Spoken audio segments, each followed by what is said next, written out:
also to ask me for additional 130. Ginawa, tama. I am not a member of the Communist Party of the Philippines.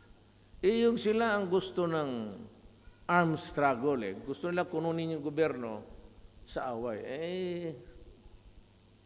No, sosyalista lang ako. Kaya sabihin mo yung mga left, hindi magpahayag yan, tanggalin ako.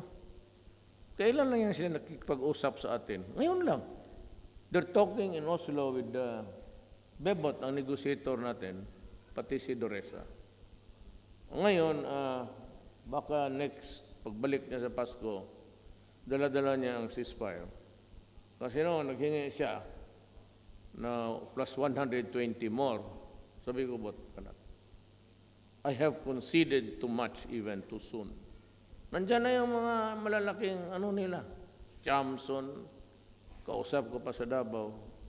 They went there also to ask me for additional 130.